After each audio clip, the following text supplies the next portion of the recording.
Bonjour à tous, bienvenue sur Xamcast, le podcast qui parle de Neuchâtel Xamax, mais pas que, fait par des fans pour des fans.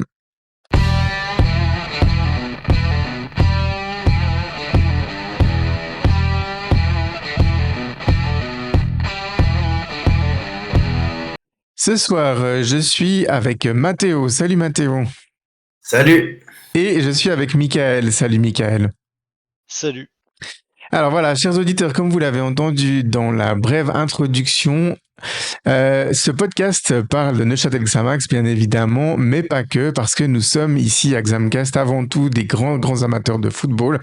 Et puis, en tant qu'amateurs de football, nous avons été servis avec le tournoi, l'Euro 2024, le tournoi qui n'est pas terminé, mais malheureusement, il s'est terminé pour notre équipe nationale hier soir, donc le 6 juillet. C'était l'occasion pour nous de refaire un peu un bilan de cet Euro 2024 pour la Suisse. Donc voilà, au sommaire, il y aura donc le bilan des qualifications et du tournoi de l'équipe de Suisse. On vous donnera aussi le choix de notre MVP suisse du tournoi et puis on abordera en fin de cet épisode le futur de cette équipe de Suisse. Voilà. Alors, je pense que sans autre, on peut passer tout de suite à la première rubrique avec le bilan de l'équipe de Suisse.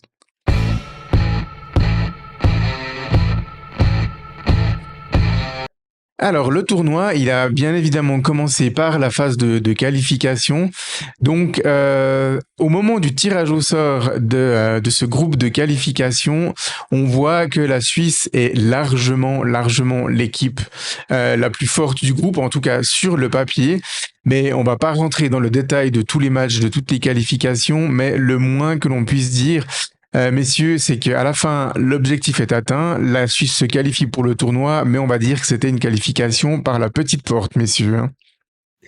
C'est sûr que quand on a vu les adversaires qui nous étaient, qui allaient nous être proposés, puis qu'on connaît un petit peu l'évolution de cette équipe nationale depuis quelques années, c'était pour nous le minimum syndical d'être au moins qualifié en tant que premier. Granit Xhaka d'ailleurs à l'époque avait parlé d'objectif carton plein, mais c'est sûr que la deuxième partie de ces qualifications, en fait, parce qu'elles n'avaient pas si mal commencé, si on se rappelle bien, mais la deuxième partie de ces qualifications entre juin et novembre nous ont vraiment fait craindre le pire pour cet Euro qui a commencé pour nous le 15 juin. Ouais, enfin là, du coup, l'extrême majorité des qualifications plutôt, parce que du coup, c'est ça qu'il y a que deux bons matchs. Les deux premiers matchs laissaient vraiment envisager un Euro, une phase de qualif où on allait en plus de se qualifier, mais ça, on n'avait pas de doute, se qualifier avec la manière, avec bon le 5-0 contre la Biélorussie et le 3-0 contre Israël. C'est vrai que sur ces deux matchs-là, bah, tu te dis que la victoire, enfin le fait que tu sois à l'équipe au-dessus, tu te posais pas spécialement la question, mais maintenant il s'agissait de voir un peu comment l'équipe de Suisse allait jouer en étant l'équipe contre qui toutes les autres allaient chercher plutôt à défendre. C'est vrai que sur ces deux bons matchs-là, ça a bien commencé, et ensuite c'est très vite devenu un peu n'importe quoi, avec surtout des matchs qui se suivaient et qui se ressemblaient, hein, parce que finalement Totalement. l'équipe de Suisse a quand même rarement été menée au score. C'est surtout qu'on avait un scénario type qui était vraiment une mi-temps sur deux qui était bonne, souvent une deuxième moins bonne, ou alors tu commences mal, mais voilà. Souvent une équipe de Suisse qui mène au score et qui se fait remonter sur la fin. Voilà, c'est vrai que cette phase de qualification, en plus, bah voilà, du fait que t'as pas, enfin, cette phase de qualification était hautement plus inquiétante que juste pas faire un carton plein, parce que les trois premiers matchs tu les gagnes, tu fais un match nul contre la Roumanie, où si c'était un événement isolé, tu peux te dire que t'as pas de réussite parce que tu prends les deux buts sur la fin, voilà. Le fait que ce scénario soit reproduit à l'identique souvent fait que c'était pas de la malchance, quoi. Mais sur ce moment isolé là, le fait que la Suisse ait fait un match nul en 4 matchs n'était pas plus inquiétant que ça, et tu pouvais faire une phase de groupe pleine et clairement satisfaisante, même en n'ayant pas fait les 30 points, comme je pense presque que le Portugal a dû le faire, je pense, dans cette phase de qualif. Donc voilà, il y avait eu des réactions que j'avais trouvées peut-être un peu trop à chaud parce que c'était un scénario frustrant. L'avenir nous a montré que voilà, la Suisse avait un vrai problème parce que bah voilà, si ça se produit, je pense bien 3-4 fois dans la même phase de qualif, bah c'est qu'il y a un autre souci. Et pour le coup, on avait quand même de bonnes raisons d'être très inquiet pour l'Euro, quoi. Totalement, ouais, tu l'as dit, Michael, des schémas qui se répétaient. Des joueurs qui semblaient totalement pas en phase avec leur coach, un coach avec un plan de jeu assez peu clair, des failles mentales évidentes dans cette équipe, même chez les leaders, j'ai envie de dire cette équipe, alors que en club tout se passait bien pour Yann Sommer, Granit Xhaka, Manuel Akanji, ils avaient pas de soucis, ils étaient largement en tête de leur championnat, mais dès que voilà ils se réunissaient sous le maillot de l'équipe de Suisse, ben des performances nettement en dessous de ce qu'on pouvait attendre de joueurs de cette classe. Donc voilà, l'équipe suisse se qualifie à la deuxième place derrière la Roumanie, ce qui n'était pas du tout attendu, honnêtement. Et puis ce qui du coup lui octroie pas du tout un statut de tête de série au moment du tirage au sort. Et la Suisse se retrouve même propulsée dans le chapeau 3 ou 4. Je me souviens plus, mais en tout cas on était assez loin, ce qui pouvait nous octroyer deux gros adversaires dans cette phase de groupe. Et puis finalement, on est placé dans le groupe du pays organisateur, l'Allemagne, avec à nos côtés l'Écosse et la Hongrie. Voilà, l'optimisme, messieurs, à ce moment-là, après des qualifications laborieuses, et puis quand on voyait ce groupe, l'optimisme n'était vraiment pas du tout de mise. Quand même, des adversaires pas faciles à manœuvrer pour la Suisse. C'est-à-dire Oui, que ouais, vas-y.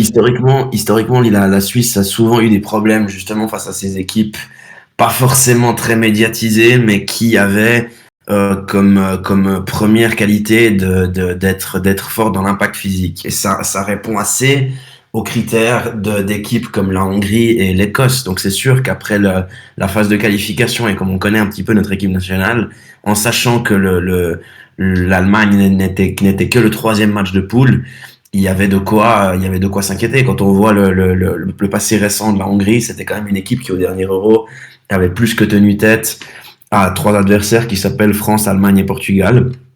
Donc, c'est clair qu'on partait pas avec le plus grand optimisme avant cet Euro. Ouais, bah, la Hongrie, c'est notre équipe chapeau 2 qu'on a tiré. Bah en fait là t'arrives, c'est sûr que bon bah t'es face au pays organisateur forcément, bon bah voilà quoi, ça se passe de commentaires, tu sais très bien que ce sera le favori du groupe, même si l'Allemagne n'était pas tout à fait dans la meilleure des formes, mais voilà ils ont quand même très vite dès les matchs amicaux qu'on suivi regagné en confiance. Bah la Hongrie c'est ça, on s'attendait, bon ils ont fait un Euro qui était quand même plus que médiocre, mais ça tu peux pas le savoir à l'avance. En attendant, la Hongrie avait un statut d'une équipe quand même plus qu'intéressante, en tout cas pour passer un groupe comme celui-ci, avec une Suisse qui paraissait faible, qui paraissait vraiment tremblante, et une Écosse qui allait refuser le jeu contre la Hongrie. Voilà, c'est sûr que là tu tombes dans ce groupe-là avec cette Hongrie qui semble vraiment intéressante, et cette Écosse où bah le match on l'avait tous en tête, quoi. On savait très bien que ça allait être une équipe qui allait surtout être jouer bas et nous gêner dans l'impact physique, comme tu disais. Et puis bon bah on a vu que cette équipe de Suisse pendant ses qualifs a eu toutes les peines du monde parfois à déséquilibrer les blocs bas.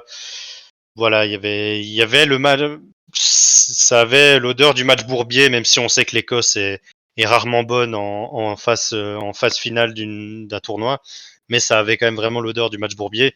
Donc c'est sûr que ce groupe-là n'inspirait pas à l'optimisme, même si déjà à ce moment-là, on pouvait se dire qu'on aurait pu avoir largement pire en tant que chapeau. Je crois que c'était chapeau 4, mais voilà, on aurait quand même pu avoir largement pire, mais tu savais quand même que tu avais des équipes qui étaient sur le papier et qui allaient sur le papier vraiment te poser problème pour une équipe comme la Suisse.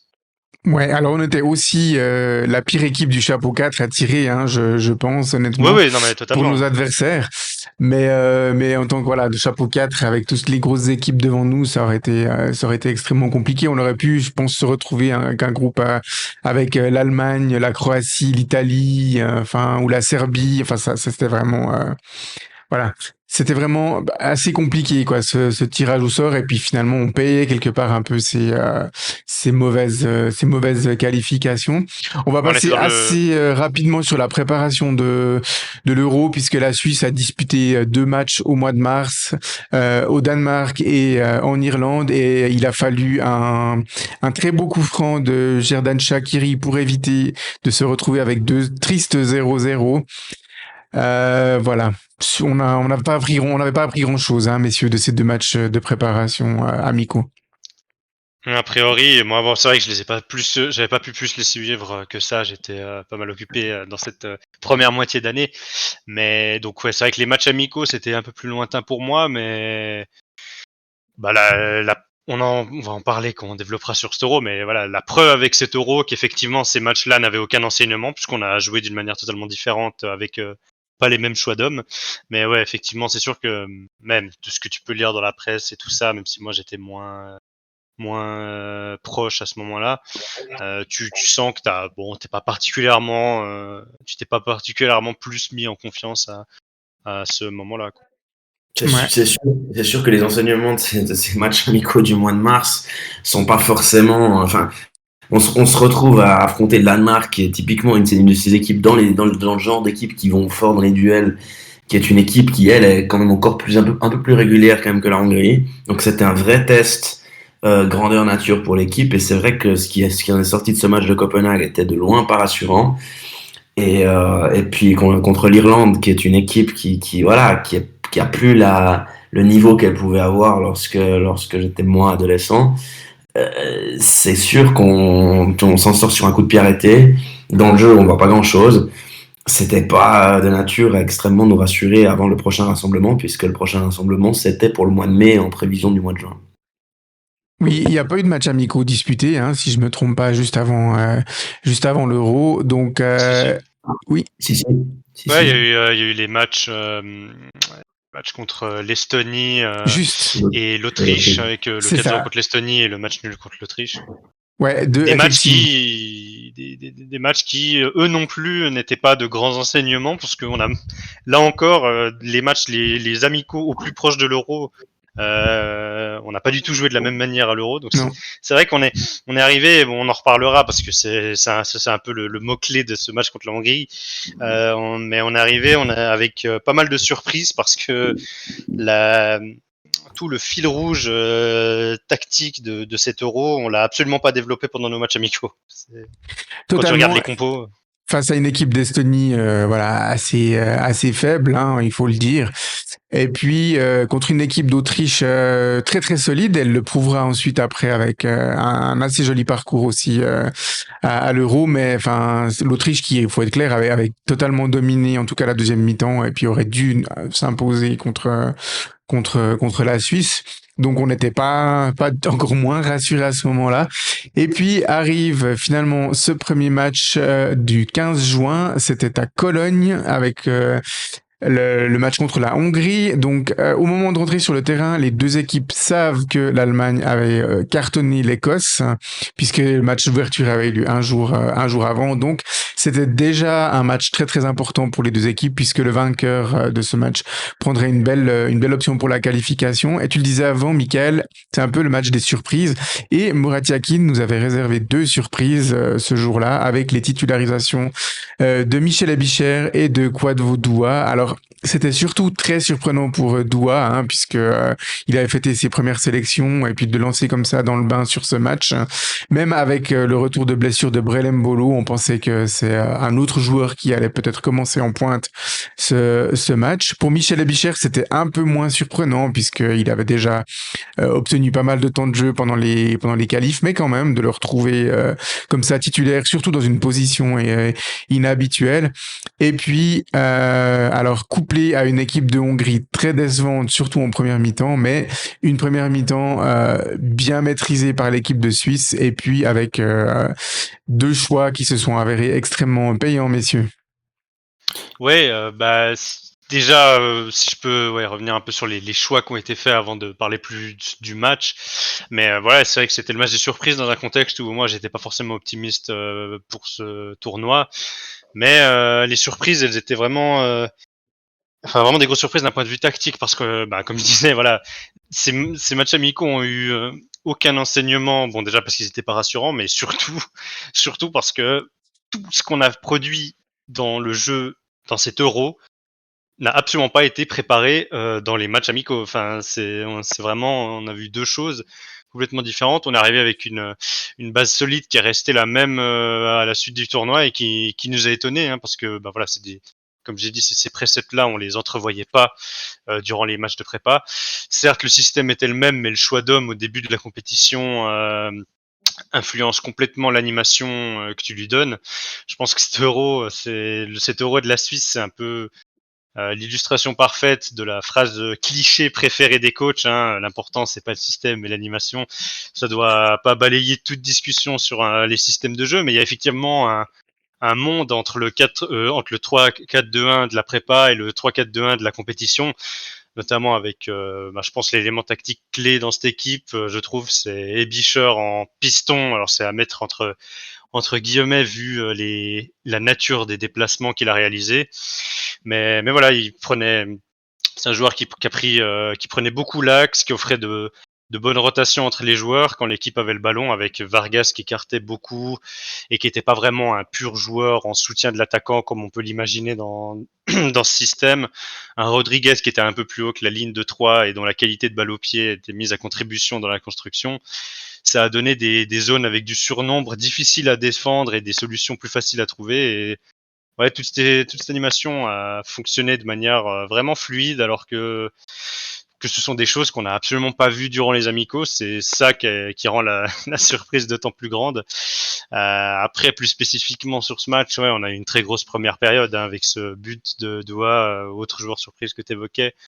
Il y a aussi l'énorme action de Vargas arrêté par Gulacsi, et ensuite le magnifique but d'Ebischer. Donc c'était quand même une leçon en première mi-temps, où les Hongrois jouaient de manière quand même très bizarre, j'ai trouvé. Alors bon, ils ont voulu le parti pris de jouer reculé, soit, mais ça manquait vraiment beaucoup trop d'agressivité sans le ballon. Ça a vraiment mis Xhaka dans les meilleures conditions. C'est vraiment une erreur flagrante quand tu as en face de toi un meneur de jeu comme lui, autant adepte de la passe progressive, donc des passes vers l'avant. Dans ces conditions, ils ont complètement subi avec peu d'opportunités de contre-attaque. Après, voilà, si Matteo veut parler de la deuxième mi-temps, ça s'est un peu inversé, même si la Suisse avait selon moi quand même les meilleures occasions. Ouais, juste par rapport au choix, c'est vrai que moi, c'est peut-être le match depuis que Murat Yakin est sélectionneur où il m'en a le plus bouché un trou, mais je pense que c'est le cas pour toute la population suisse, parce que je défie n'importe qui de dire avant le match, quand on voit Doha titulaire, c'est le choix qui va nous faire, enfin qui va nous faire gagner. C'est clair que Ebischer était un joueur qui avait déjà eu des minutes en sélection. Doha, c'était vraiment le coup de poker de ce match. Et on a vu un peu, enfin, ce qui m'a fait un peu sourire après ce premier match en général, c'est finalement un petit peu le fait que toutes les théories qui avaient pu être faites durant les qualifications, notamment le rapport entre Yakin et les joueurs, etc., vous montrent que quand il y a un contexte, premier match d'un Euro à Cologne, avec tous les supporters suisses qui se déplacent, que cette équipe est capable de se bouger, que cette équipe elle est encore capable de jouer ensemble et avec son coach. Pour ce qui est de la deuxième mi-temps, c'est sûr que on a vu les deuxièmes mi-temps un peu classiques de la Suisse de Yakin, où on a beaucoup souffert. La seule différence, c'est qu'on n'a simplement pas craqué. C'est la seule différence que je vois par rapport à des matchs de qualification, c'est qu'on a réussi plus ou moins à faire le dos rond, en gardant le minimum syndical d'avant, c'est-à-dire un but avant le temps additionnel, avec ce troisième but d'Embolo qui nous a délivré et qui nous a confirmé l'obtention de ces 3 points. Ouais, au Bon, moment où Varga marque le but du 2-1 autour de la 65e minute, dans les têtes des joueurs, alors on sait pas trop, mais en tout cas, je pense dans la tête de beaucoup de supporters, on se disait non, on va encore laisser échapper un match qu'on avait quasiment dominé de la tête et des épaules jusque-là. Et puis tout semblait amener à un scénario qui se répète après les matchs de qualification. Et c'est là où on a vu vraiment la force mentale de cette équipe, parce qu'ils ont laissé passer l'orage. Ils ont petit à petit repris le contrôle du match. Ils auraient pu marquer ce troisième but avant la 93e. Il y a eu deux, trois grosses occasions Ouais. à ce moment-là. Et puis, au final, Mbolo a donné une allure tout à fait logique au score de ce match. La Suisse méritait de s'imposer avec 2 buts d'écart. Globalement, elle a été la meilleure équipe pendant quasiment tout le match. Et puis, les Hongrois ont été eux, très décevants, il faut le dire. Hein. Ils ont tenu des propos avant le match, comme quoi ils étaient contents de jouer la Suisse, que c'était un adversaire à leur portée. Et puis, malheureusement pour eux, mais heureusement pour nous, ils n'ont pas tenu leurs promesses sur ce match. Et sur cet Oui, Euro, tu l'as dit avant, hein, Michael, mais ouais, bah, ils font un Euro quand même vraiment mauvais et c'est ce but à la 100e minute à cause à cause du gros choc qu'avait subi Varga et qui a interrompu le match fait que voilà ils marquent à la toute fin, ils peuvent espérer être meilleur troisième, ils finissent par être le 5e des 6 troisièmes, mais au final la Hongrie a quand même vraiment rien montré de spécial dans cet Euro et est logiquement éliminé parce que c'est comme je disais, ils sont vraiment entrés dans un. Si j'étais un suiveur du foot hongrois, alors je sais pas ce qu'ils ont produit pendant les phases de qualif, mais visiblement ça reste une équipe qui est quand même intéressante parce qu'ils ont ils joué s'étaient qualifiés contre. premiers de leur groupe, la Hongrie, ouais. Oui, oui, bon, dans un groupe qui n'était pas le plus compliqué. Enfin, la grosse équipe avec eux, c'était la Serbie. Mais justement, ils ont joué contre des équipes plus petites où ils devaient faire le jeu, probablement. Donc, j'imagine qu'ils ont aussi normalement des certitudes dans le jeu et ils sont entrés dans ce match avec c'était d'une frilosité sans nom, quoi, de jouer bloc bas, de pas oser aller sur le porteur et de laisser Xhaka, bah, du coup, complètement contrôler le jeu. C'est tactiquement, c'était un match quand même vraiment où ils ont fait tout faux, en tout cas pendant la première période. Et voilà, c'est sûr que ce but, par contre, sur la deuxième, et ben voilà, on s'est tous dit, nous quand qu'on a suivi tous les matchs de qualif de la Suisse, c'est très facile, on s'est très facilement fait cette analogie dans la tête en se disant que la Suisse allait nous refaire la même, etc. Mais finalement, c'est là qu'on voit aussi qu'on a eu une Suisse différente et pas seulement dans sa proposition tactique qui n'a rien à voir avec ce qu'elle a fait par le passé, mais aussi probablement en partie dans la mentalité, parce que c'est une deuxième mi-temps où t'as dû quand même faire le dos rond et laisser passer l'orage, mais je pense que l'analogie s'arrête quand même là par rapport au match par rapport à la fameuse deuxième mi-temps classique de l'équipe de Suisse, parce qu'en réalité, il y a eu un orage, mais la Suisse se procure les occasions quand même dans ce match-là, et un 2-1 aurait été très gentil pour la Hongrie quand même. Totalement. Donc au final, une victoire maîtrisée et puis une victoire qui nous redonne un petit peu la confiance, hein, parce que au soir de la première journée, la Suisse et l'Allemagne se partagent la première place et puis on pourrait envisager sereinement, un peu plus sereinement, les 2 derniers matchs de cette phase de groupe. On les envisage encore plus sereinement puisque au moment de rentrer sur le terrain contre l'Écosse, c'était le 19 juin du côté de Cologne. Eh bien, l'Allemagne et la Hongrie avaient déjà joué avant nous. L'Allemagne s'était imposée 2-0. Donc, on arrivait dans une position où une victoire contre l'Écosse nous aurait d'office qualifié pour le deuxième tour à l'une des 2 premières places du groupe. Donc, on aurait pu s'enlever énormément de pression à ce moment-là. Et puis là, c'est aussi la surprise au moment de la compo, mais peut-être un peu moins dans le bon sens du terme, puisque au moment où, un peu avant, environ 1 heure avant le match, la composition est présentée par Murat Yakin, il aligne une équipe sans véritable avant-centre, puisque Mbolo, qui était revenu, était encore assez court, Doua est laissé sur le banc, et puis on avait encore Amdouni, voire Okafor, qui aurait pu prétendre à ce poste d'avant-centre. Tous 4 étaient sur le banc, et du coup, on avait la titularisation de Jerdan Shaqiri à la place nominativement de Kwadwo Doua, mais sur le terrain, ça donnait quelque chose de complètement différent. Messieurs, enfin, quand on a vu cette composition, moi personnellement, je me suis dit, et je suis sûr que vous avez dit la même chose, mais il fout quoi, Mouratia? Il fout quoi là? Ouais, Ouais, ça faisait peur. Alors pour revenir, juste pour la précision, le match nul nous qualifiait presque d'office aussi parce qu'il à Ouais, la fin, quand il y a eu match nul, on était déjà presque qualifié d'office, on pouvait oui, perdre tout contre à fait. l'Allemagne. Mais oui, bah ça c'est le mauvais choix d'Yakin dans cet Euro parce que quand on a vu ça, on s'est tous dit punaise, mais voilà, on arrive, on propose enfin quelque chose d'hyper cohérent, parce que c'est pas que la mauvaise, le mauvais match de la Hongrie, mais la Suisse qui a proposé quelque chose d'autre, parce que la Suisse des qualifs aurait quand même pas fait un bon match contre la Hongrie, ou se serait effondré. On propose quelque chose qui a changé de tout ce qu'on a vu auparavant. Et là, on est tenté de se dire, bon, pour qui se prend Yakin avec son faux neuf, quoi. Bah, ça a été un mauvais choix qui a complètement influencé le match, hein, pour moi. Shaqiri intégré et qui était plus haut sur le terrain, donc dans une position de faux neuf. Et il a évidemment plus du tout le jus pour effectuer un pressing, des courses à haute intensité répétées plusieurs fois dans un match. Il était même en dessous techniquement quand il décrochait plus bas pour avoir une influence dans le jeu en effectuant des mauvaises passes. Un mauvais match de Shaqiri, mais dans une position qui lui va pas du tout. Donc, je sais pas, c'est même pas forcément envie de lui en vouloir, mais c'est voilà, du coup, Shaqiri fait un mauvais match. Mais il marque À cause l'histoire du quand choix de même. Yakin et son but miraculeux qui m'a quand même fait plaisir parce que j'adore le joueur, change rien du tout au choix très très mal senti de Yakin, et c'est les Écossais sur ce match qui peuvent avoir des regrets sur ce match, bien plus que la Suisse qui a eu aussi quelques opportunités, mais les Écossais peuvent franchement s'en vouloir parce qu'ensuite ils ont manqué l'occasion d'avoir une réelle opportunité de se qualifier. Ensuite, ils sont passés sur un match compliqué contre la Hongrie. C'est voilà, les regrets sont clairement côté écossais parce que Yakin a fait un choix qui est quand même incompréhensible, parce que je comprends pas.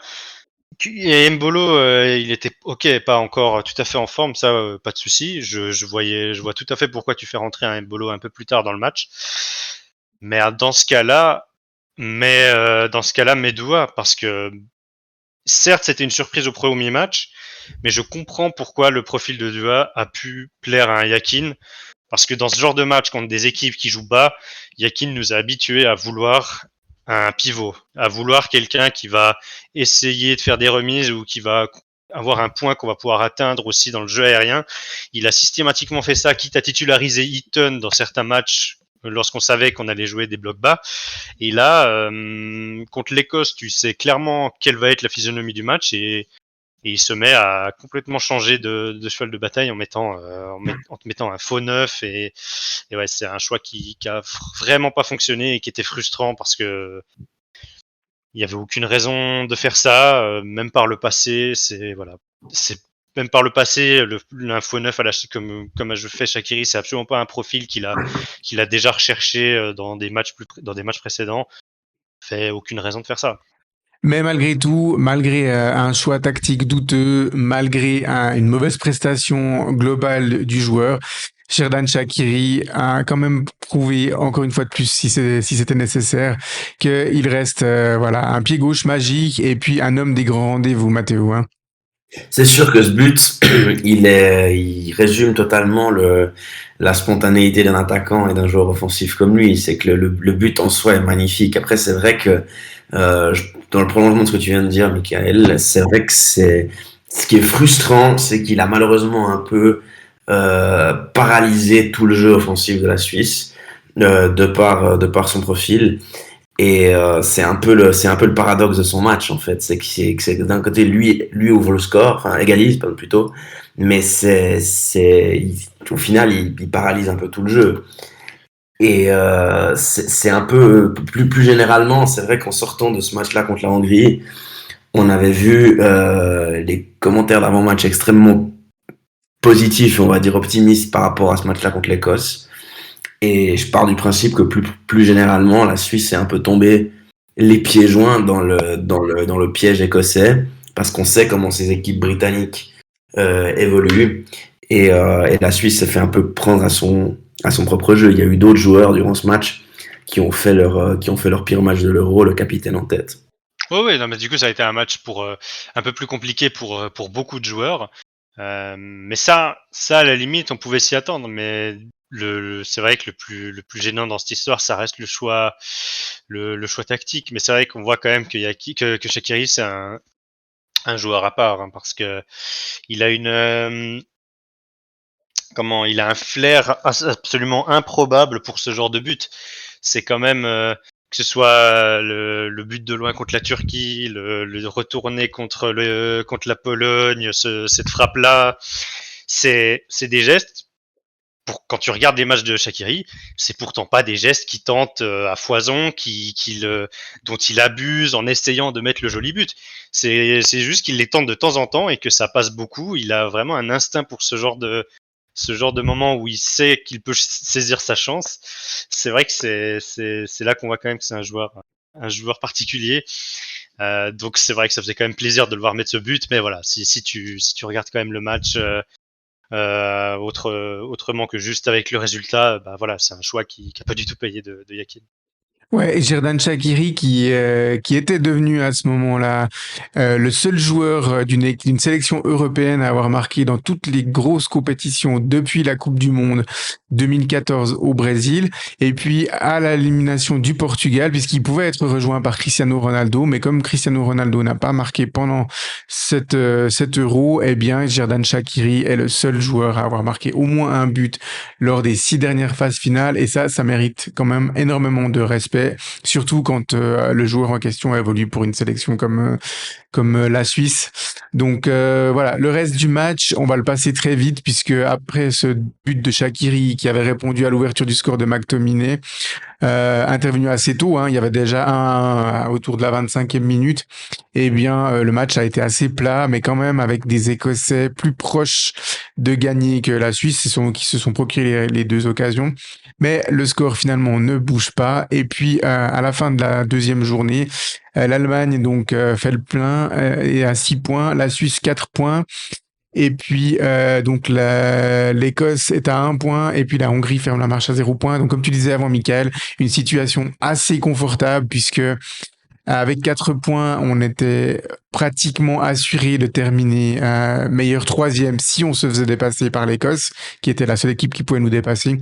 Mais il Et fallait ils un avaient besoin sacré de marquer concours beaucoup. C'est ça, ils avaient besoin de marquer beaucoup et nous d'encaisser beaucoup contre Ouais, l'Allemagne. Donc c'est vrai qu'au coup d'envoi, eh bien, on était assez confiant finir on deuxième. allait se qualifier à la deuxième place du groupe. Alors ça a été le cas, mais pendant très longtemps, Ouais. le scénario a été autre. La Suisse, c'était le 23 juin à Francfort avec ce troisième match de groupe contre l'Allemagne. Et puis à ce moment-là, donc des choix, le retour de Bremen Bolo en voie forme lui donne la titularisation. Et puis, avec la performance en demi-teinte de Ruben Vargas contre l'Écosse, eh bien, il décide de lancer Fabian Rieder comme titulaire sur ce match. Donc voilà, je vais vous laisser parler un petit peu de ce match où au final on était déçus d'avoir concédé le match nul, mais quand on regarde la suite du tableau, finalement c'était pas une si grosse déception que ça. Ouais, Zéro surprise pour ce qui me concerne sur l'approche du match de la Suisse en ce 23 juin. On sait que la Suisse est toujours surmotivée contre les grandes nations. Elle l'a prouvé encore une fois. Je crois il y avait effectivement en plus cet enjeu de pouvoir éventuellement aller chercher la première place du groupe. Et on a vu le visage qu'elle démontre souvent finalement contre les grandes nations. Il y avait en plus ce fait que justement il y a beaucoup de ces joueurs de cette génération-là suisses qui ont joué des années en Bundesliga, qui connaissent les joueurs allemands. Donc il y a une voilà, c'est un match particulier pour eux. Et c'est sûr que on fait un gros match de caractère. La Suisse fait un gros match de caractère ce soir-là face à une Allemagne qui, plus le tournoi avance, plus ses petites faiblesses refont surface, notamment en défense centrale, puisqu'il y a eu il y a eu beaucoup de discussions quant à la charnière centrale Tare-Jäger pendant tout l'Euro. Et finalement, on est à quelques minutes près, à quelques secondes près de voir la Suisse première du groupe en battant le pays organisateur chez lui. ou un arrêt aussi incroyable de Neuer après. C'est sûr que ouais, c'est un match. Mais alors, est-ce que c'est sans surprise? Je sais pas. Moi, je m'attendais à avoir, en tout cas, parce qu'en première période, en tout cas en première période, parce que la deuxième, on a quand même beaucoup plus souffert. Je m'attendais à avoir une Allemagne qui nous posant beaucoup plus de problèmes, mais ça a été un match quand même vraiment abouti tactiquement. C'était très solide, même si ça commence avec de la réussite, hein, car la boulette de Sommer, elle est annulée par une faute précédente dans l'action. Sinon, ça aurait pu très vite faire un 0 au bout d'un quart d'heure par Andrich. Mais sinon, la Suisse a une approche certes défensive, mais de loin pas passif. C'était très dense dans l'axe. Le porteur allemand était cadré sans qu'il y ait un pressing vraiment irréfléchi. C'était surtout sur chaque mauvais contrôle ou passe vers l'arrière que le bloc remontait comme un seul homme pour gagner des mètres et récupérer de l'espace. C'est d'ailleurs totalement sur une phase du genre qu'on marque l'ouverture du score. L'Allemagne avec ballon reculait, c'est tous ces ballons qui circulaient par Kroos, et Kroos qui pouvait pas forcément toujours trouver la passe vers l'avant, la passe progressive de 10-20 mètres. Et donc ce bloc allemand qui recule, qui repasse vers le gardien, puis ensuite Kroos envoie à Musiala qui est tout de suite pressé, c'est récupéré, et puis ça part très vite en transition depuis le camp allemand. Donc vraiment une approche qui est défensive, mais clairement pas passive, et ça m'a vraiment plu parce que on a senti une équipe aboutie dans ce match-là. La deuxième mi-temps, on a beaucoup plus souffert. L'Allemagne, c'est surtout en deuxième mi-temps qui se crée des occasions et on doit un peu plus souffrir et être solidaire. En première, on bloque juste complètement les espaces. Et puis ensuite, bon, voilà, c'était plutôt solide avant que Füllkrug fasse du Füllkrug, avec son excellent jeu de tête. Ça a été un bon joker pour l'Allemagne durant ce tournoi, voire même un joueur qui aurait mérité peut-être d'être titulaire. Ça, c'est d'autres considérations. Mais voilà, c'est vrai que ça a tenu à pas grand-chose. Il y a Neuer qui fait un sublime arrêt sur la frappe de Xhaka, même si bien sûr ça aurait été quand même un but assez improbable s'il la mettait, mais c'est les qualités de frappe de loin de Xhaka. Voilà, ça se joue à pas grand-chose. Au final, une deuxième place. Il n'y a pas trop de regrets quand on voit que le match contre le 8e contre le Danemark nous aurait mis dans des conditions qu'on aime beaucoup moins, je pense, que contre l'Italie. Match qu'on abordera dans quelques secondes, j'imagine. Donc, ouais, effectivement, c'est sûr qu'à la fin, quand tu vois dans le tableau dans lequel on est tombé, il n'y a pas forcément de regrets. Non, non, non, totalement. C'était un match vraiment extrêmement abouti. Et puis, comme tu le dis, voilà, la deuxième place au bout. Et je pense que avant le début du tournoi, au moment du tirage au sort, on aurait tous signé pour Ouais. terminer deuxième en étant invaincu, quand même. Donc, donc voilà, on attendait à ce moment-là notre adversaire. Et puis, voilà, au plus grand plaisir de Matteo, ça a été l'Italie. Comment t'as réagi, Matteo, quand ça s'est confirmé? Alors ça se sentait quand même, puisque l'Italie avait aussi toutes les chances de terminer à la deuxième place de son groupe. Mais ça s'est joué à pas grand-chose. Finalement, ils ont failli sortir carrément contre la Croatie. Mais au moment de l'égalisation de je sais plus qui, Zaccagni. de Zaccagni Zaccagni. contre la Croatie, qui entérinait ce match Suisse-Italie. Qu'est-ce que tu t'es dit, Matteo, à ce moment-là? Alors, pour être tout à fait honnête avec vous, au moment de l'égalisation, j'ai surtout pensé, on est passé à deux doigts du précipice en me mettant du côté italien, et j'ai pas vraiment pensé immédiatement au match qui allait avoir lieu contre la Suisse, parce que cette poule italienne, cette poule de l'Italie, avec donc l'Albanie, l'Espagne et la Croatie, était compliquée à aborder pour l'équipe d'Italie actuelle. Et c'est vrai qu'après la raclée dans le jeu, surtout que l'Italie avait pris contre l'Espagne, j'abordais ce match contre la Croatie avec une très grosse inquiétude. Donc le but égalisateur a été un énorme cri de soulagement provisoire en ce lundi soir. Malheureusement, pour le côté italien, ça a été le seul haut moment, le seul haut fait d'émotion dans un Euro bien terne. Ouais, de notre côté, on a abordé quand même avec un certain optimisme, pas forcément démesuré, mais avec un certain optimisme, puisque la Suisse avait produit une belle phase de poule, tout le contraire de l'Italie qui semblait chercher son jeu.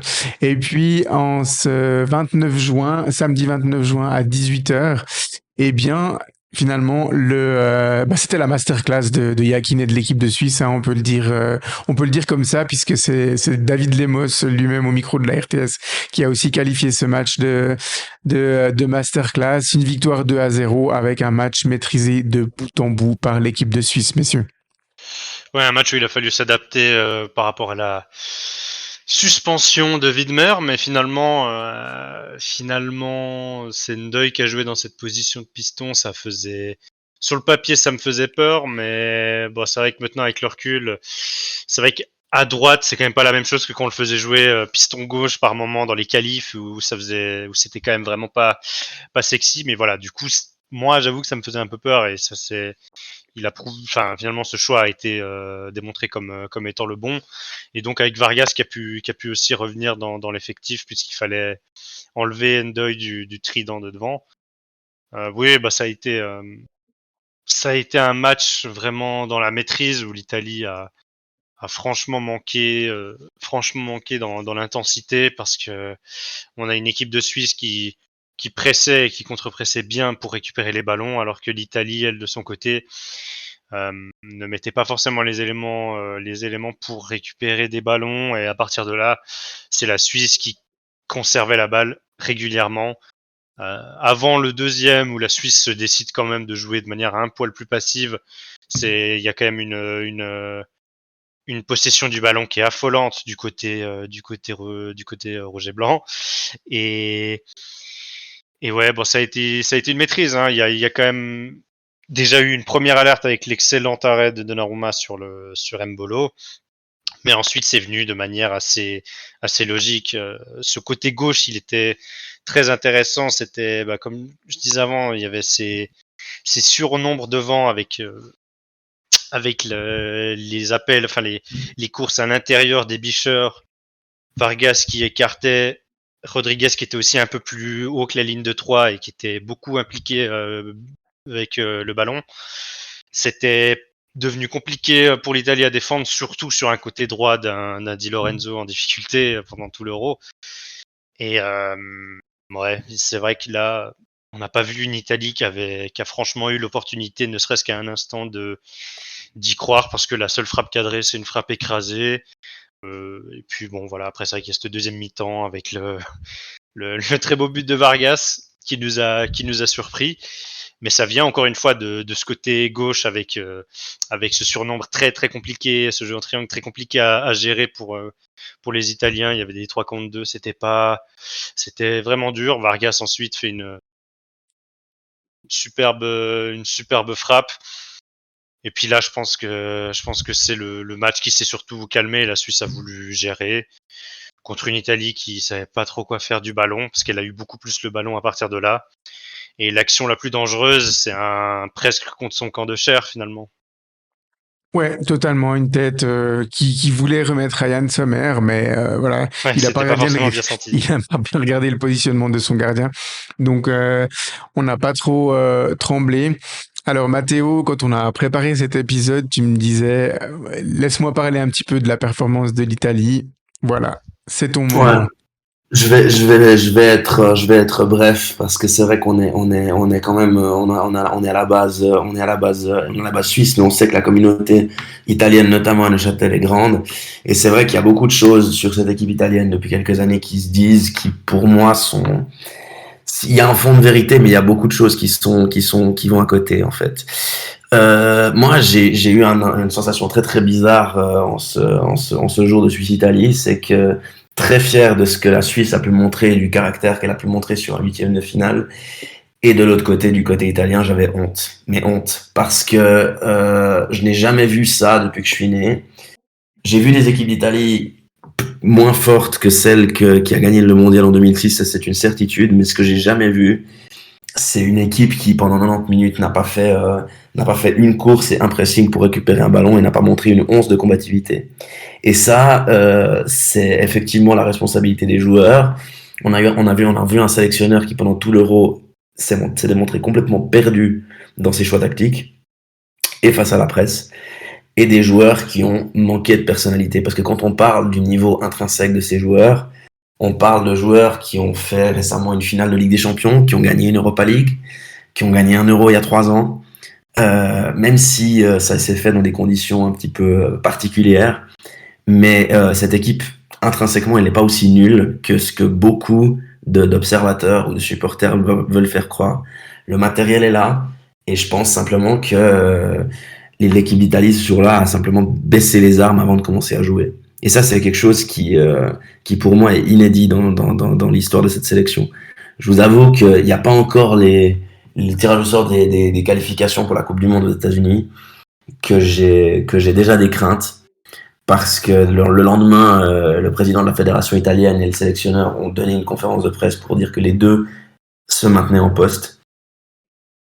Et il semble y avoir un immobilisme incroyable dans ce pays avec un manque de confiance en des jeunes talents qui demandent qu'à s'exprimer. Et puis ouais, un désintérêt toujours plus grand pour cette nationale.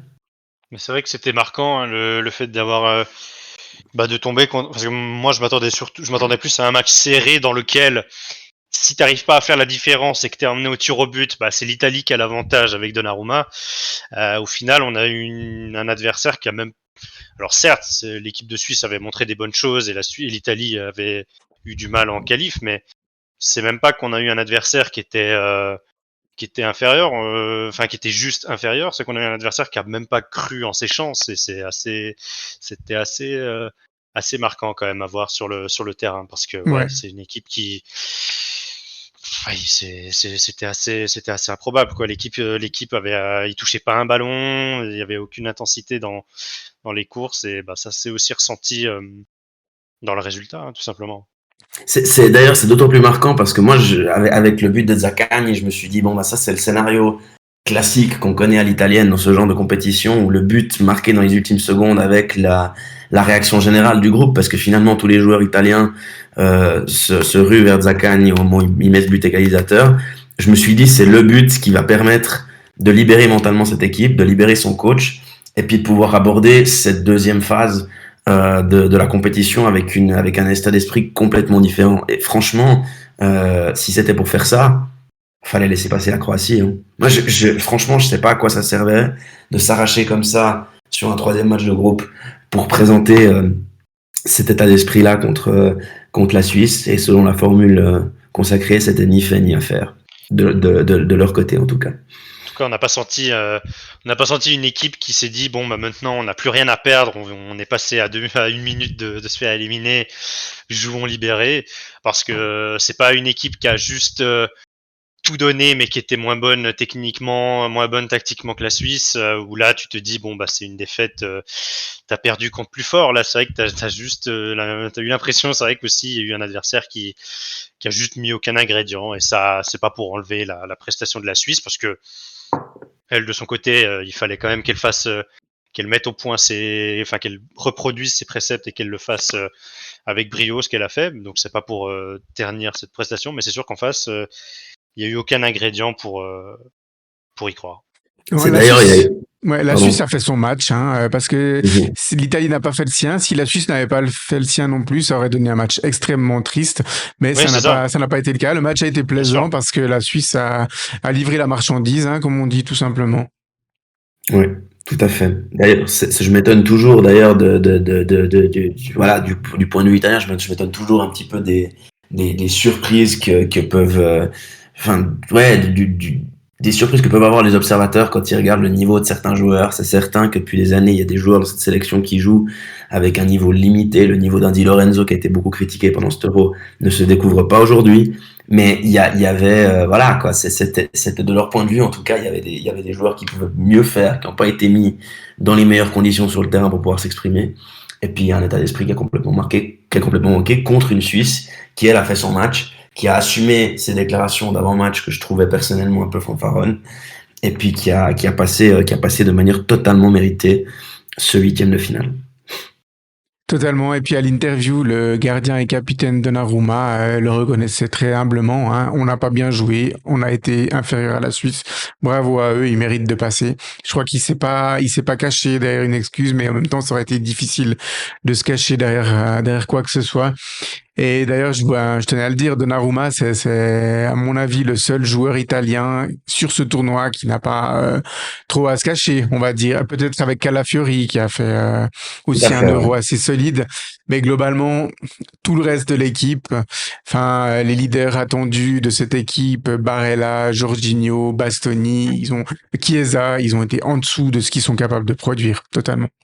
Puis d'ailleurs, Donnarumma est le joueur le plus critiqué en Italie depuis la fin de l'Euro 2021, pour les raisons qu'on connaît, son choix de carrière, aller au PSG, etc. À chaque fois qu'il joue avec la sélection, il est sifflé, il est conspué parce que voilà, il manque de mental, il sait pas jouer au pied, il sait pas sortir. Tout ça, c'est des choses qui, effectivement, il a des carences dans ce domaine-là. Mais je crois qu'à un moment donné, pour siffler un joueur, il en faut quand même plus. Et il a démontré à tout le pays que lui, au moins, il trichait pas et qu'il assumait ses responsabilités en tant que capitaine. Et ça, quand on sait les dernières années difficiles qu'il a pu connaître, je pense que c'est une bonne réponse à ses détracteurs. Totalement. Voilà, du coup, ce soir-là, la Suisse était en fête et puis ils pouvaient préparer le quart de finale qui avait lieu une semaine plus tard. C'était hier soir, le 6. Donc, la confirmation de notre adversaire est venue le lendemain puisque l'Angleterre s'était imposée par la petite porte face à la Slovaquie. Elle a survécu à la Slovaquie, hein, on va dire ça comme ça, puisque elle était menée jusqu'aux arrêts de jeu et puis elle a dû son salut à des gestes individuels de leur star, Jude Bellingham d'abord surtout, puis qui a mis le but égalisateur à la 92 ou 3e minute sur un retourné très improbable. À 1 Et puis minute 30 ensuite, de la défaite. ouais, c'est ça, 1 minute 30 de la défaite. Et puis ensuite, elle a fait la différence rapidement dans les prolongations par l'autre star de cette équipe, Harry Kane. Et puis elle s'est contentée de gérer son avantage. Le train était passé pour les pauvres Slovaques. Et puis elle s'était imposée 2-1. Ils ont souffert quand même sur la fin de la prolongation. C'est vrai que c'était. Ouais, On en parlera en parlant de ce match Angleterre-Suisse, mais ouais, une Angleterre en difficulté. c'est ça. Une Angleterre qui, contrairement à la Suisse, sortait d'une phase de poule, on va dire, assez douteuse par rapport à ce qu'elle peut produire. Puisqu'elle a finalement terminé en tête de son groupe, mais en faisant 2 matchs nuls, comme en faisant le même total de points que la Suisse. Hein. Elle s'est imposée chichement lors de son premier match contre la Serbie, après avant de faire match nul contre le Danemark, puis contre la Slovénie, le 3e match, si je me trompe pas. Oui. Donc voilà, une équipe de Suisse qui arrive forte de certaines certitudes et puis d'une belle prestation contre l'Italie, avec une Angleterre en plein doute qui ont fait que voilà la presse anglaise et les supporters anglais n'étaient pas très optimistes et puis la presse suisse voulait croire à l'exploit. On va pas dire que la presse suisse était totalement optimiste, mais elle croyait l'exploit possible de l'équipe. Nous aussi, hein, on va être francs, messieurs, on y croyait vraiment dur comme fer au vu du spectacle présenté par les deux équipes. On se disait que si les deux équipes reproduisaient les prestations de huitième de finale, il y avait la place pour passer pour la Suisse. Voilà, je vais vous céder un peu la parole pour raconter un peu ce match. Michael, Matteo, déjà sur la première mi-temps. Pas de but en première mi-temps, mais des enseignements intéressants. Oui, avec un changement, l'Angleterre qui a perdu avec un jaune, Mark Guéhi, qui était probablement son meilleur défenseur central dans le tournoi, qui a dû se réinventer un peu en mettant contre ça une défense à 3. On a vu un Saka qui était plutôt dans une position de piston gauche, en tout cas qui jouait de manière très offensive, hein, bien sûr, mais qui en tout cas était un des seuls qui occupait ce couloir gauche. Première mi-temps qui m'a bien fait craindre le non-match parce que c'était compliqué. C'était moins ambitieux dans le jeu sans et avec ballon. On a vu un Ebischer qui a été forcé de jouer beaucoup plus écarté qu'à son habitude parce que, encore une fois, c'était pas un vrai piston. Il avait un rôle très très axial dans cette équipe. Il a la présence de Saka et surtout son omniprésence même parce c'est uniquement à lui que s'en est remis l'Angleterre globalement dans son animation offensive, a fait que Ebischer s'est retrouvé beaucoup plus écarté dans le duel et effectivement là au duel avec Saka, c'est presque sans surprise que ça a été compliqué pour lui. Beaucoup de duels gagnés pour l'anglais et là on a compris qu'on allait peut-être souffrir. Alors la deuxième mi-temps était un peu différente, on en parlera, mais ouais, cette première mi-temps me faisait un peu craindre le non-match par rapport à ça parce qu'on a été très muet. Ensuite, c'était compliqué de faire quelque chose avec le ballon parce qu'on le récupérait bas. Parce qu'en réalité, les Anglais s'en remettaient beaucoup à Saka qui passait systématiquement sur ce côté parce que tout simplement il réussissait, il gagnait ses duels contre Ebischer. Mais derrière, au moment de remettre dans les 16 mètres, il y avait quand même plus de Suisses que d'Anglais. Les ballons étaient systématiquement récupéré par la Suisse dans ces moments-là. Saka n'arrivait pas à trouver la passe par manque de solution de ses coéquipiers. Ça a été un peu stéréotypé. On a vu beaucoup cette situation-là. Et donc la Suisse récupérait ses ballons quasiment ou dans sa surface même carrément. Et ça a été vraiment vraiment compliqué pour les remonter, pour partir en transition. C'était la Suisse s'est retrouvée plusieurs fois vers les 16 mètres anglais, mais ensuite manquait l'avant-dernier geste, manquait de trouver l'option de passe. Et la Suisse a été quand même relativement muette sur cette première mi-temps. L'Angleterre aussi, parce que les autres joueurs ont été plutôt décevants par rapport à Saka. Mais ouais, c'est vrai que sur cette mi-temps-là, on a compris que ça allait être probablement plus compliqué. Oui, un match, voilà, où on se disait qu'il fallait un petit peu de folie pour le débloquer. Le début de la deuxième mi-temps a été relativement similaire, mais petit à petit, on sentait que la Suisse Ouais. arrivait de mieux en mieux à sortir les ballons, à avancer, à se projeter, à être dangereux. Et finalement, bah, ça, c'est venu peut-être un tout petit peu plus tard que prévu, mais à la 75e, au moment où Brel Mbolo ouvre le score pour la Suisse, messieurs, on peut dire que globalement c'était mérité, parce que en première mi-temps, la Suisse a eu beaucoup de peine à se projeter et à se créer des occasions. Elle commençait à le faire en deuxième mi-temps et puis elle est venue finalement récompenser un temps fort. L'Angleterre Oui, n'avait pas vraiment eu de gros temps forts en première mi-temps. Il y a, comme tu disais, il y avait eu les fulgurances de Bukayo Saka sur son côté droite. Mais globalement, c'était insuffisant. Mais au moment où la Suisse a commencé à prendre un peu légèrement le dessus, ils ont été dangereux. Et puis ce but est venu récompenser ça. Et à ce moment-là, on a encore plus cru à l'exploit. Mais malheureusement, Matteo, ça s'est pas si bien passé que ça par la suite. Ouais, ce qui est extrêmement frustrant, c'est que ce but d'égalisateur, puisqu'on parle de ça, il vient, comme Michael vient de le dire, du seul joueur anglais qui a surnagé hier, et j'ai envie de dire le seul joueur anglais qui s'est réveillé parmi toutes les stars qu'a cette équipe d'Angleterre, le seul joueur anglais qui s'est réveillé par rapport à son début de compétition, parce que pour ce qui est du reste des stars offensives de l'équipe d'Angleterre, qu'on ce soit Foden, que ce soit Kane ou que ce soit d'autres, ils sont restés dans la même médiocrité, mais c'est sûr que ce but-là, Saka nous montre encore une fois sa qualité de frappe du gauche. Maintenant, il y a une grosse largesse dans le pressing et puis dans le marquage de Saka au moment où il arme son tir. Et le problème, c'est que ça intervient dans les 5 minutes qui suivent l'ouverture du score. Et ça, c'est un truc qui malheureusement nous colle quand même toujours un peu au basque. C'est dommage parce qu'on la deuxième mi-temps justement, l'ouverture du score était le résultat d'une prise de pouvoir mais progressive de la Suisse après avoir réussi à faire le dos rond. On s'était dit qu'avec ce 1-0 là, elle était pas qu'elle avait fait le plus dur, mais qu'en tous les cas, elle c'était susceptible qu'elle mette un gros coup sur la tête des Anglais. Et ils se sont fait un peu, malheureusement, nos compatriotes se sont un peu fait avoir comme des bleus là-dessus. Parce que, voilà, il peut pas avoir autant d'espace pour armer sa frappe. ouais, bah il y a aussi ouais, l'appel de Rice qui force Zuber à suivre et la mobilité de Saka ensuite devient difficile à défendre parce que ça lui a libéré un espace.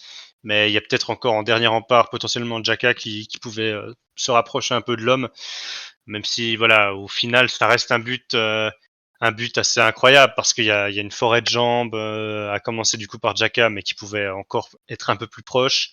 C'est là la largesse selon moi.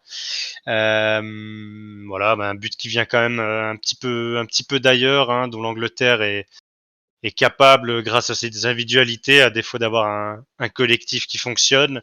Parce qu'effectivement, ouais, la Suisse, cette ouverture du score, oui, alors la passe de Ndoye est d'abord déviée avant qu'il ait une frappe, Mbolo, mais ça reste une action franchement bien construite collectivement et c'est vrai que cette ouverture du score vient de manière plutôt logique avec ouais, une Suisse qui a commencé à se créer des occasions et à être l'équipe la plus dangereuse. Il y a peut-être ce moment de flottement à cause avec les trois changements anglais et c'est dommage parce que c'est vrai qu'on se trouve dans un moment où tu te dis c'est peut-être les Anglais qui vont devoir se retrouver sur le terrain parce que tu fais beaucoup de changements d'un coup et au final ça va peut-être plus gêner la Suisse que l'Angleterre paradoxalement. Ouais, l'Angleterre, ben, à réaction, hein, et c'est là que c'est aussi pour ce genre de choses que j'ai peu d'estime pour le coach qui est Gareth Southgate. C'est vrai que son équipe a ces 3 changements lorsque son équipe est menée est un bel indicateur de ce que propose cette Angleterre depuis le début du tournoi. C'est de la réaction et ensuite, comme un symbole, c'est un but presque miraculeux ou en tout cas un but qui vient d'un exploit qui permet à l'Angleterre de résister. Voilà, ensuite, bon, sur les prolongations, la Suisse aussi a eu quelques opportunités, même ce poteau de Xhaka, même s'il a, de Shaqiri sur corner, même si ça aurait été quand même franchement un but improbable. Mais voilà, c'est quand même, au-delà de ça, la Suisse qui se crée des opportunités. Donc l'Angleterre a quand même dû aussi faire le dos rond en seconde, enfin en prolongation. Ouais, c'est sûr que c'est pas une victoire d'un collectif, mais c'est cette Angleterre-là aussi, hein. C'est clair que quand tu as une équipe avec autant de stars, ça t'oblige à être plus vigilant et il a suffi d'un petit moment où c'était un peu moins au point pour que ça passe. Ensuite, sur les tirs au but, eh ben, certes, dans le jeu, c'est que Saka qui a pris ses responsabilités, mais ensuite, sur les tirs au but, c'est toutes les stars anglaises qui ont pris leurs responsabilités en tirant des pénaltys imprenables, quoi, hein. Mais ouais, c'est dommage parce que encore la Suisse sur ce match-là a encore démontré qu'elle était capable de produire des prestations bien plus abouties que certains gros noms. Cette fois, ça n'a pas suffi. C'est comme ça.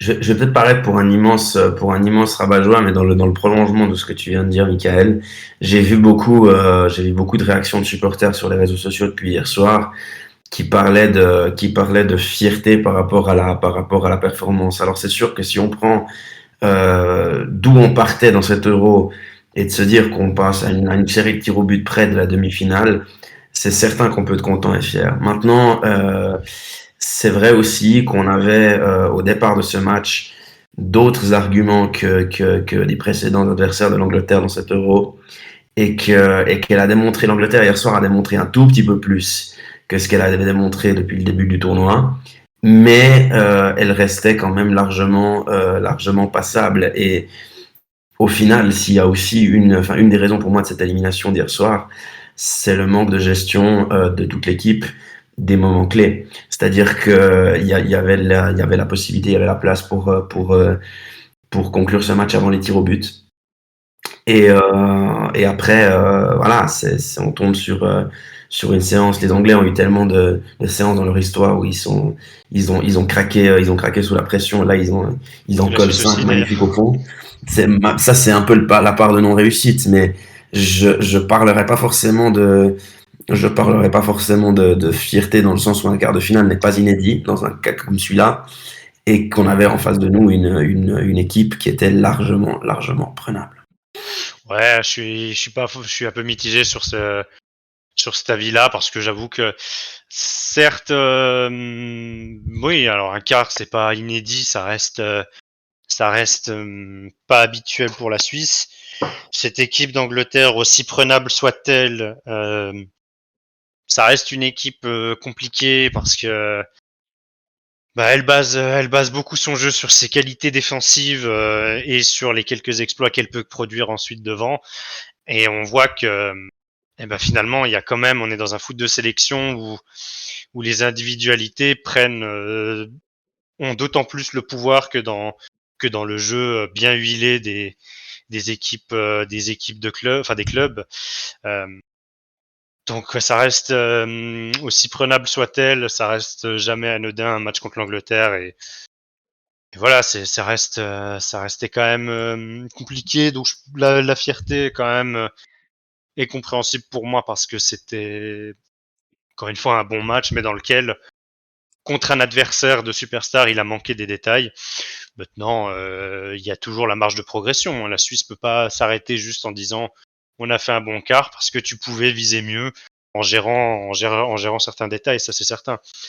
Mais, euh, mais C'est les ouais, détails qui font la aussi malade différence. soit cette équipe d'Angleterre, je pense que ça reste jamais anodin un match contre une équipe comme ça, même si c'est toujours c'est dommage parce que ça s'apparentait à une année parfaite pour aller en demi-finale parce que tu fais un très bon match contre l'Italie et ensuite tu joues une Angleterre qui est pas l'Angleterre la plus impressionnante. Mais c'est vrai que jouer un gros en manque de repères, tu te dis pourquoi tu peux le faire grâce à tes qualités collectives que tu as développées et qui sont bien plus au point que beaucoup de grosses équipes de ce tournoi, enfin que certaines grosses équipes de ce tournoi plutôt. Mais voilà, ça reste un match où on savait que les individualités pouvaient faire la différence parce que c'est du foot de sélection. Certes, la Suisse a plus d'armes que la Slovaquie, mais pour moi, l'exemple du match contre la Slovaquie est le parfait exemple parce que la Slovaquie aussi fait un excellent match, un bien meilleur match que l'Angleterre, mais a même plus dominé l'Angleterre que nous à certains égards, j'ai l'impression. Bon voilà, l'Angleterre qui a joué de manière différente contre nous, donc c'est pas forcément comparable, mais voilà, donc c'est même s'il y avait quelque chose à faire, je pense que ça enlève pas grand-chose au fait que tu peux être satisfait de la prestation. C'est bien d'avoir des ambitions, mais même contre une Angleterre malade, c'est triste à dire, mais une Suisse au point n'est quand même pas la favorite. Totalement. Moi, je garderai une image de ce quart de finale. C'est la gourde de Jordan Pickford. Vous avez vu cette image, messieurs? Ouais, bah c'est fréquent maintenant pour les gardiens, effectivement. Pas l'impression que Yann Sommer avait beaucoup d'indications sur la sienne de gourde, mais Ouais, après, tu le dans tous disais les avant. cas, ils sont trop bien tirés, les tirs au but, Ouais, honnêtement. les tirs anglais Je sont vais, trop bien je vais pas tirés. acheter la pierre sur le fait qu'il fasse pas d'arrêt sur un des tirs au but. Après, effectivement, l'Angleterre a probablement plus préparé que la Suisse cette séance. Donc, voilà, c'est là qu'on voit que c'est pas une loterie, les tirs au but.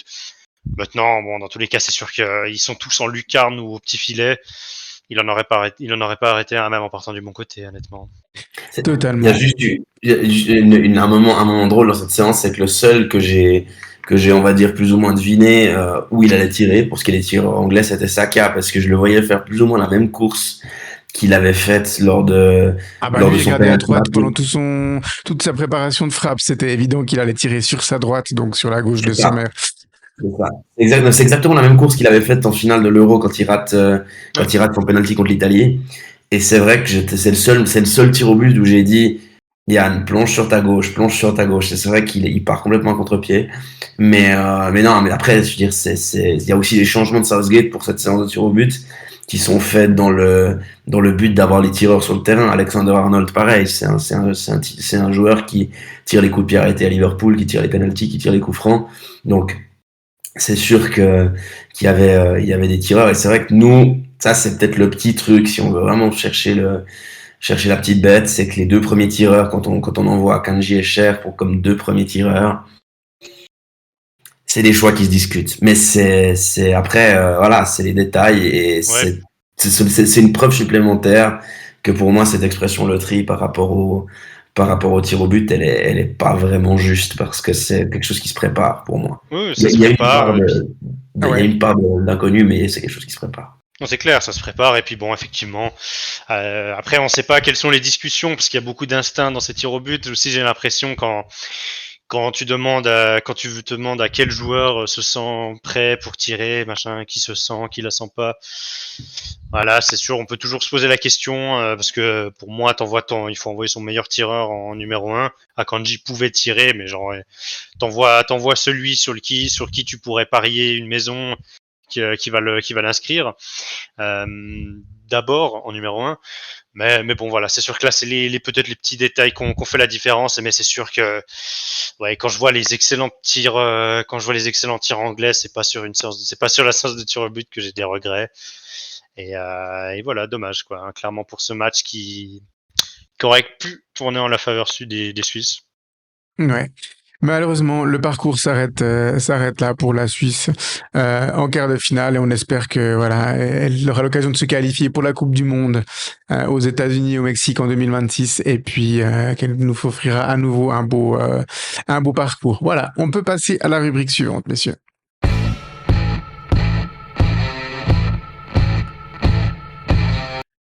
Voilà, messieurs, la question à laquelle vous devrez répondre pour cette rubrique suivante, c'est qui a été pour vous le MVP, le meilleur joueur suisse du tournoi? Je vous cède la parole déjà. Je sais pas qui veut parler en premier.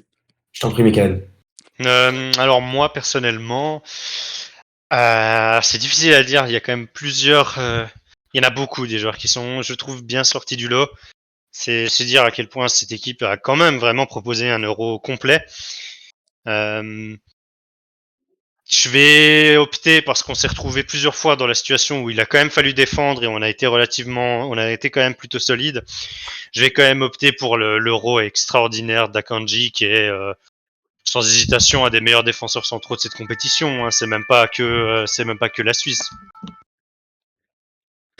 Ouais, totalement. Du coup, Mathéo? Je souscris totalement à ce que vient de dire Michael. Moi, j'ai opté pour Akanji. C'est un choix que j'ai mis j'ai mis du temps à faire parce que c'est pas forcément enfin, c'est compliqué de le faire après une compétition complète quand on a surtout analysé les performances collectives. Mais c'est vrai que ce défenseur, il prouve encore mois après mois voilà, Guardiola a bien fait de le prendre à Manchester City quand il a misé sur lui et qu'il a encore progressé au contact de cet entraîneur. C'est impressionnant la maîtrise de ses 16 mètres, la maîtrise de sa zone qu'il a pour un défenseur central dans des compétitions à si haut niveau. Et c'est sans doute l'une de nos stars sur cet Euro. Alors, sans surprise, malheureusement, bah, après, on a aussi un peu les mêmes yeux, hein. J'ai choisi également Manuel Akanji. Alors, j'ai souvent un retour de la communauté qui nous dit qu'on est souvent d'accord et qu'il n'y a pas beaucoup de débats. Mais en même temps, quand les performances sont telles que celles que Manuel Akanji a faites sur ces 5 matchs, on peut que s'allier à lui, même si il est devenu le héros malheureux, hein, au final, en manquant son tir au but. Avait déjà été malheureux à l'Euro en manquant son penalty contre l'Espagne. Il avait déjà été malheureux à la Coupe du Monde en déviant le tir du joueur suédois. Mais voilà, ça n'enlève en rien pour moi. C'est sa prestation qui a été XXL. Moi, ça fait déjà 2 ans que je dis que Manuel Akanji est en train de devenir un des meilleurs défenseurs centraux au monde. Alors, je pense que, comme tu disais, Pep Guardiola n'est pas pour rien, n'est pas étranger à ce nouveau statut de Manuel Akanji. Honnêtement, quand il est parti, je comprenais totalement le choix d'Akanji. Quand un club comme Manchester City te veut, ben c'est difficile de dire non. Mais en même temps, je me suis dit, ouf, est-ce qu'il va avoir du temps de jeu? Il y a quand même Ruben Dias, il y a John Stones. Est-ce qu'il aura du temps de jeu? Ensuite, quand il recrute Guardiola, on se dit encore, voilà, est-ce qu'il aura du temps de jeu? Akanji, et non seulement il a du temps de jeu, mais il devient un joueur, on va pas dire le patron de Manchester City, mais en tout cas, il devient un joueur très très important de Manchester City et il devient le patron de cette équipe. À 28 ans, il est gentiment dans son prime, hein, on peut le dire. Là, on a eu le prime à Kanji sur ce tournoi, et puis on peut espérer avec son poste qu'il soit encore au top. En tout cas pour la Coupe du Monde, voire pour l'Euro 2028, si la Suisse se qualifie. On a d'autres très bons joueurs qui sont sur un peu sur le zénith de leur carrière. Hein. Granit Xhaka, il aura plus 2-3 tournois. Yann Sommer non plus. Donc voilà, je pense que Manuel Akanji, il a tout pour devenir vraiment la star de cette équipe de Suisse, le joueur sur lequel on bâtit. Et puis à mon avis, au moment du départ de Xhaka et de Sommer, ben il va logiquement à mon avis reprendre le brassard de capitaine de cette équipe. Il a été paradoxalement élu qu'une seule fois l'homme du match. Hein, c'était le match contre l'Écosse, si je ne m'abuse. Mais voilà, un Euro extrêmement abouti pour Manuel Akanji. Mais j'ai beaucoup hésité, j'avoue quand même, parce que Granit Xhaka, à la sortie de sa saison monstrueuse avec le Bayer Leverkusen, où il avait perdu qu'un seul match, finalement c'était la finale de l'Europa League.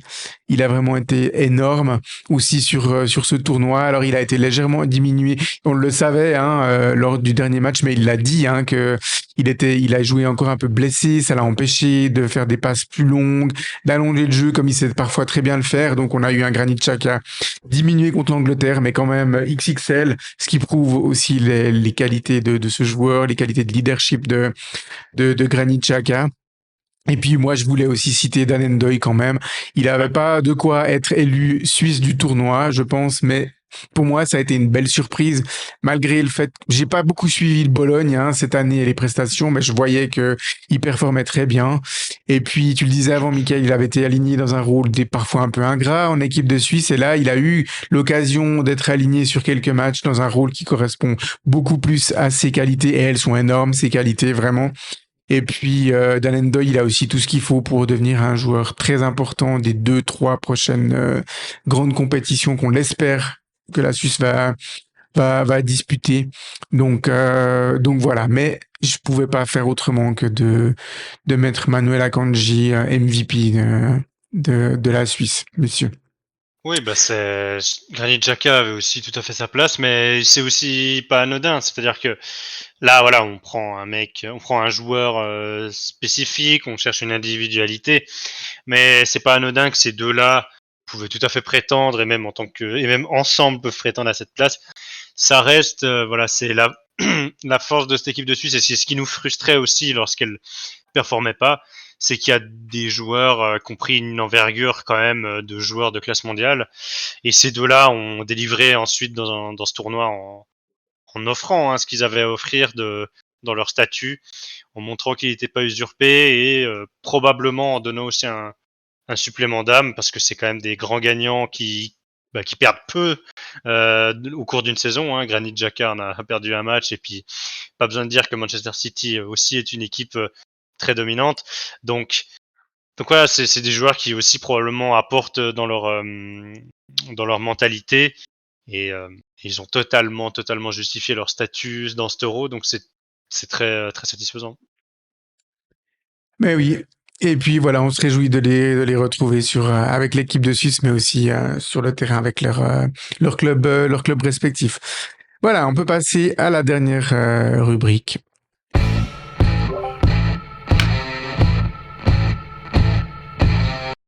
La dernière rubrique, ben, elle pourrait se résumer avec un et maintenant, point d'interrogation.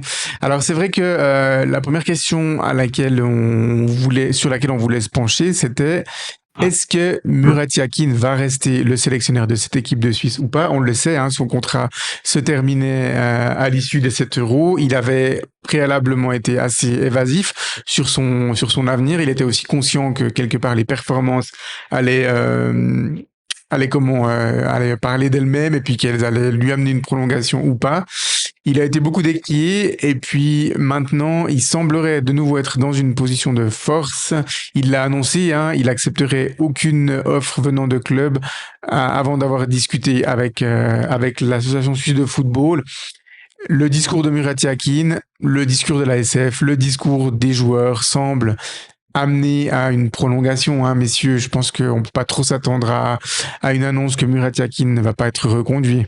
Non, tout semble montrer qu'il va rester effectivement. Moi, cette rubrique m'intéresse pour faire un peu le bilan entre guillemets, même si du coup, s'il reste, c'est pas la fin. Mais pour faire un peu l'évolution de ce qu'a été la Suisse de Murat Yakin, je vais me permettre de parler un peu par rapport à ça. J'avais pris des notes, mais cette parce que voilà, maintenant on arrive à un point où donc oui, cette prolongation semble inéluctable parce qu'il a fait un excellent Euro et que tout le monde est satisfait en interne.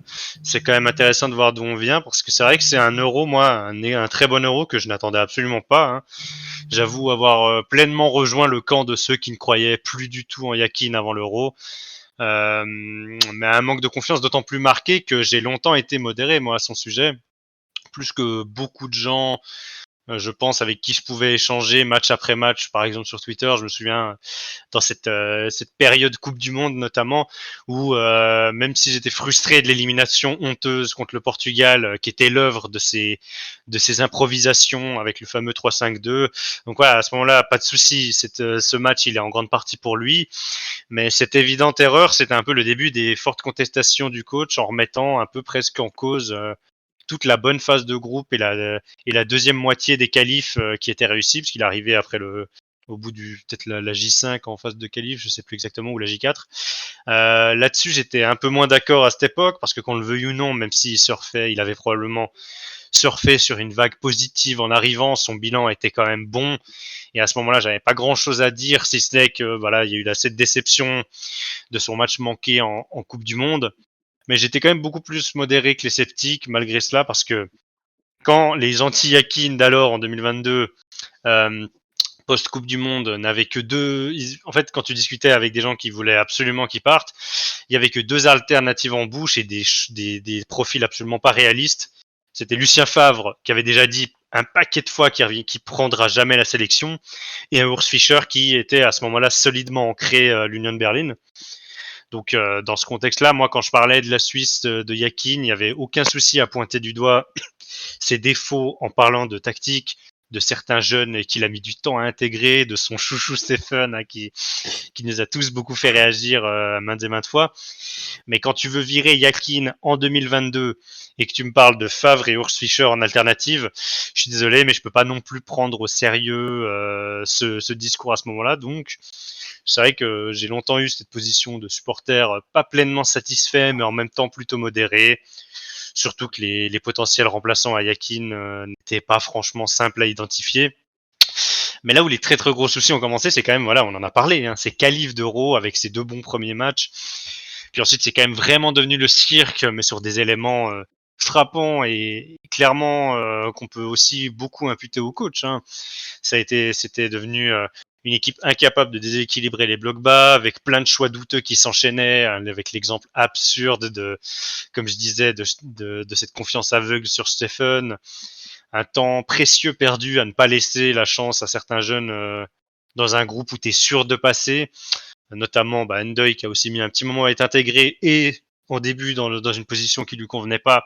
Tout ça, c'était des choses qui remettaient quand même sérieusement en cause le coach et surtout voilà le scénario répété à l'identique sur une quantité absurde de matchs où la Suisse joue qu'une mi-temps sur deux, marque et se repose sur ses acquis avant de se faire rattraper et donc en difficulté contre des équipes bien plus faibles que ce que tu t'apprêtais à jouer à l'Euro. Dans ce contexte-là, Yakin, il semblait pas non plus franchement se remettre en question. Il y avait quand même là, pour le coup, toutes les raisons de croire qu'on allait droit dans le mur. Et là, c'était des doutes que j'estimais franchement légitimes. Et aujourd'hui, j'aurais pas de souci, même après ce Super Euro, à assumer toutes les critiques que j'ai pu émettre à son égard à cette époque, c'est-à-dire fin 2023, parce que c'était des éléments qui me semblaient tangibles et vraiment concrets et légitimes. Ensuite, moi avec l'armée, j'ai moins suivi ce qui arrivait sur l'arrivée de Contini en février en tant qu'assistant, les amicaux qui s'en sont suivis. Donc j'étais très pessimiste parce qu'il y avait de bonnes raisons de l'être et on pouvait pas forcément à ce moment-là savoir ce qu'allait apporter un Contini. Mais maintenant voilà, la prolongation, elle semble inévitable puisque lui affirme vouloir continuer, hein, qu'il est difficile d'imaginer. On va pas imaginer l'ASF ne pas lui réitérer sa confiance après un bon tournoi alors que c'était la seule à encore croire en lui quand tout le monde voulait sa tête. Moi, ce que je pense personnellement, c'est que du coup, pour être juste, il y a forcément une réflexion qui s'arrête pas d'un côté le tournoi aussi excellent soit-il, mais aussi à l'inverse. Faut ne pas se limiter à son avis, à un avis arrêté aux éliminatoires sans prendre en compte la progression immense de l'équipe pour arriver à un tournoi abouti. En ce sens, moi je pense qu'il faut prendre en compte aussi le fait qu'il s'agit de prolonger pas seulement Yakin, mais le binôme avec Cantini, qui en plus d'un staff élargi qui a permis à tout ce groupe de travailler dans des, dans des conditions optimales, semble vraiment avoir fait la différence. Moi je pense notamment pour canaliser son coaching, son côté très frustrant qui était coaching à l'instinct de Yakin, qui prend un peu trop de plaisir à se comparer à un joueur d'échecs et qui est, je pense, le défaut majeur que je lui reproche. Aimer tenter des paris, des coups risqués, où tu as l'impression que c'est limite en rêvant la veille du match qu'il a pensé à ça. Par exemple, le Portugal, le Portugal 2022, qui était un match en grande partie pour lui. Il y a eu ce coup pas forcément bien senti face à l'Écosse, mais globalement, sur cet Euro, on peut pas nier qu'il y a une constante qui s'est maintenue tout au long du tournoi, un vrai fil rouge. On a eu un projet de jeu initial sur lequel on s'est pas permis des excentricités et des folies. Et c'est plus en considérant ce binôme qui fonctionne depuis qu'il est en place que j'ai pas grand chose moi à redire sur la prolongation probable qui va arriver. Si ce n'est qu'il faut que ça continue sur cette lancée avec humilité, hein, parce que maintenant c'est pas le moment pour Yakin de se prendre pour quelqu'un d'autre, de de s'enorgueiller de cette réussite face aux critiques, comme si elles n'étaient pas légitimes à l'époque où elles avaient été faites, hein, c'est-à-dire la fin des qualifs catastrophiques. Parce que, ben voilà, maintenant l'avenir, c'est quand même les éliminatoires de la Coupe du Monde qui seront hautement plus difficiles et te laisseront quand même pas la même marge d'erreur. Une deuxième place étant synonyme de parcours du combattant. Hein. Si t'es deuxième, tu joues les barrages. Il reste 4 places pour ces équipes. Donc il faudra être dans les premiers. Et voilà, donc j'oublie pas toutes les critiques plus que légitimes qu'on avait à faire sur Yakin, tout en comprenant là que la SF est pas franchement d'autre choix que de le prolonger et d'être satisfaite de son bilan. Il y a quand même aussi l'intégralité de la Ligue des Nations qui va se jouer avant les qualifs en mars 2025. Donc des matchs qui vont être des indicateurs de ce dont est capable ce duo Yakin-Contini dans un autre contexte que l'euphorie d'un euro. Et je pense que voilà, on est sur une prolongation qui fait pas franchement débat, je pense. Mathéo? Oui, alors c'est vrai que Michael, tu viens de dire beaucoup de choses et tu viens d'évoquer notamment le futur proche, c'est-à-dire la Ligue des Nations qui va arriver au mois de septembre, contre des adversaires qui s'appellent Danemark, Serbie et Espagne. Ouais, c'était mon match. La Suisse, effectivement, moi je pense que plus que Yakin a prolongé, ce qui doit être prolongé, c'est effectivement ce duo avec Contini. Parce que, et moi c'est un peu la crainte que j'ai, c'est le comportement un peu de Yakin dans les prochaines semaines face à la presse, où il risque de peut-être un peu trop tirer la couverture vers soi. Moi, j'en ai parlé pendant l'Euro avec beaucoup d'amis, et puis notamment un qui m'a dit, ah, mais on voulait le virer après trois mauvais matchs de qualification, pour l'Euro. C'est pas ça la question, on est loin de là. Les critiques avant l'Euro étaient légitimes. Moi, je pense qu'il y a il y a plusieurs éléments qui rentrent en ligne de compte pour la bonne réussite de cet Euro. C'est notamment la motivation de jouer un Euro dans un pays voisin qui s'appelle l'Allemagne avec une forte présence de supporters suisses, avec une aventure à vivre qui était belle. Surtout quand on sait le dernier tournoi en Allemagne qu'il y avait eu avant celui-là, ce que la Suisse avait fait et l'engouement populaire qui s'était créé en 2006.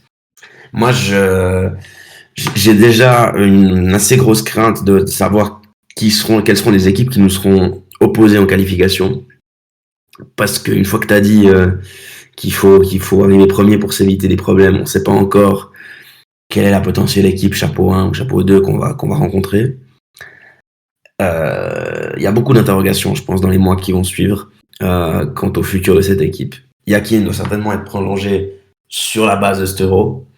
Maintenant, il y a surtout à retenir que dans ces derniers mois, il y a une nouvelle collaboration qui s'est faite avec Contini, qu'il s'agit de garder si l'équipe veut continuer sur cette lancée-là. C'est ça. Pour moi, c'est l'élément principal. C'est ce duo plus que la personne de Yakin en elle-même. Et c'est pour ça que j'espère aussi qu'il n'y aura pas trop de sorties, de phrases, de choses qui laissent penser que voilà, c'était un homme contre le monde et que celui-ci a fait fermer toutes les bouches. Faut pas oublier toutes ces critiques qui étaient légitimes et pas oublier que c'est avec une grosse remise en question, notamment grâce à l'arrivée d'un autre assistant, que l'équipe de Suisse a pu produire quelque chose d'autre. Et pour les qualifications de la Coupe du Monde, maintenant il s'agira d'être chapeau 1. Donc pour le moment la Suisse l'est dans les 12 équipes du chapeau 1 et elle le restera si elle fait une Ligue des Nations, une bonne Ligue des Nations. Faudra pas être complètement à la ramasse, sinon tu pourrais être dans les premières équipes du chapeau 2 et donc tout juste plus dans le bon chapeau. Voilà, si tu réalises une bonne Ligue des Nations, tu y seras. Et ça t'éviterait beaucoup de problèmes, même s'il y a des bonnes équipes dans le chapeau 2. Tomber contre un ogre en chapeau 1, c'est déjà compliqué. Une grosse chance de qualif qui s'envole. Ouais, totalement. Et puis moi, je voulais aussi évoquer un point. Messieurs, à votre avis, le 5 septembre, c'est-à-dire dans pas longtemps, à 20h45, on se rendra au Danemark pour le premier match de la Ligue des Nations et il y aura une question importante que les joueurs eux-mêmes devront répondre, mais que Murat Yakin va devoir répondre aussi s'il est le sélectionneur. Qui sera le gardien titulaire à ce moment-là. Est-ce que Yann Sommer va peut-être gentiment accepter un rôle de numéro 2 et puis laisser la place à Grégor Kobel qui sort de grosses prestations? Si Yann Sommer se confirme et est confirmé par le sélectionneur comme toujours le numéro 1, est-ce que Grégor Kobel va encore attendre sagement son heure? Est-ce que c'est le moment finalement de gentiment faire cette passation de pouvoir au niveau du poste du gardien, messieurs, pour vous? Moi, alors je sais pas quand la passation doit se faire, parce que c'est vrai que c'est dans pas longtemps et que dans 2 mois, Sommer, il sera pas cramé, quoi. Il sera toujours dans la même forme actuelle qui est très bonne. Donc, c'est vrai que c'est difficile de savoir quand doit se faire cette passation de pouvoir, mais j'ai tendance à penser que ça doit être le dernier tournoi de Sommer, parce que maintenant, tu as un Kobel qui est là pour, je pense, au moins 4 tournois, et que c'est un peu le cycle logique qui doit arriver pour tes gardiens de but. Donc, d'autant plus que la Coupe du Monde, c'est maintenant dans 2 ans, et que dans 2 ans, je pense que Kobel sera dans une meilleure forme que Sommer. Ou même si c'est kiff-kiff, autant plus qu'on. Je pense qu'il faudra compter sur Sommer à la Coupe du Monde 2026 si tu t'y qualifies. Et à partir de là, la passation de pouvoir doit absolument se faire. Mais c'est vrai que difficile de savoir quand. Est-ce que tu le fais brusquement maintenant pour la Ligue des Nations, ou est-ce que, je sais pas, tu commences à donner quelques matchs à Kobel pendant la Ligue des Nations et que tu l'intègres franchement en tant que titulaire au mois de mars 2025 quand c'est les qualifs de la Coupe du Monde. C'est vrai que j'avoue humblement ne pas savoir exactement quel est le meilleur timing pour faire cette passation de pouvoir, mais c'est clair que dans 2 ans, ça devrait être Kobel le gardien titulaire de l'équipe de Suisse, parce qu'il pourra l'être encore, il aura encore, voilà, comme je disais, je pense 4-5 tournois à délivrer. Oui, Et oui, il vient enfin, il fêtera ses 27 c'est ans au mois 27, de ouais. décembre. Et donc c'est Donc, le cycle logique des gardiens, et ouais. La passation de pouvoir devra être faite pour la Coupe du Monde, donc je sais pas exactement quand. J'opterais peut-être pour un truc plus progressif, parce que Yann Sommer sera toujours en forme pour la Ligue des Nations. Mathéo, un avis sur la question? Moi, je pense qu'effectivement, alors la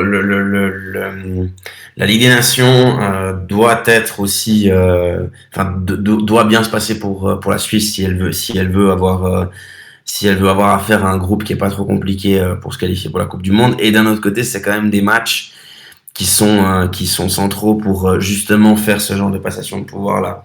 Et je pense qu'avec 6 matchs de poule, sincèrement, voilà, il y a un gros adversaire dans ce groupe qui est l'Espagne.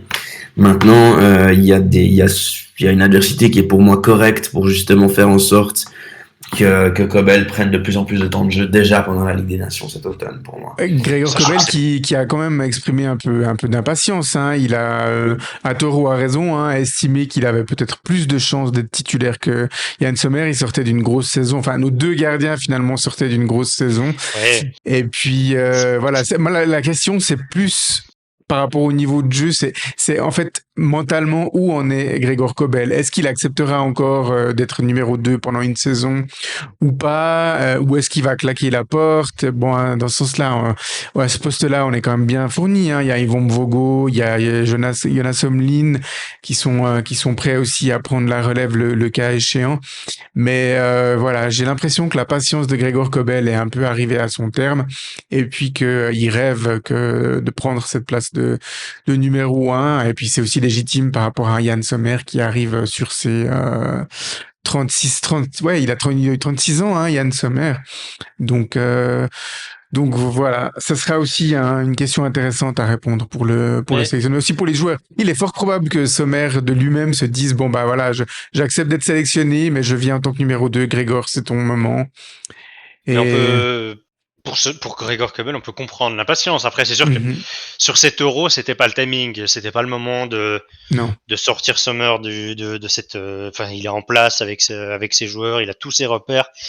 C'était juste pas le moment, donc on peut il a été comprendre impérial l'impatience. avec Mais l'Inter Milan, il a, enfin, sur cet Euro, même s'il a fait une très belle saison Kobel, il est avec un autre gardien de classe mondiale, donc c'était juste pas le moment. Maintenant, l'impatience, elle sera d'autant plus légitime si on commence pas sérieusement à l'intégrer rapidement, parce que même si Yann Sommer est toujours en forme, il faut quand même penser en termes de processus. Et le processus, c'est que dans 2 ans, Sommer aura pas sa place en tant que gardien numéro 1.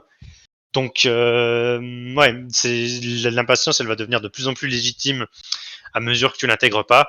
Et effectivement, c'est vrai que ces matchs de Ligue des Nations sont pas complètement des amicaux et ont un intérêt, surtout pour être dans le chapeau 1, etc. C'est ce qu'on a discuté, ce que Mathéo a rappelé. Mais tu prends pas non plus un risque à considérer en mettant Gregor Kobel, un des meilleurs gardiens du monde, dans tes cages. Donc, il va de toute façon falloir l'intégrer. Et pour moi, il faut qu'il ait des matchs en Ligue des Nations, c'est primordial. Ce qui est un peu compliqué là dans cette situation-là, c'est que Sommer qui a eu un peu comme tous les gardiens un peu une période de creux lui aussi avec l'équipe de Suisse depuis un temps. Mais le problème, c'est que sur une saison comme ça, il a strictement rien fait pour perdre sa place de titulaire. Moi, je suis bien placé pour le savoir puisque vous savez que je suis près l'Inter.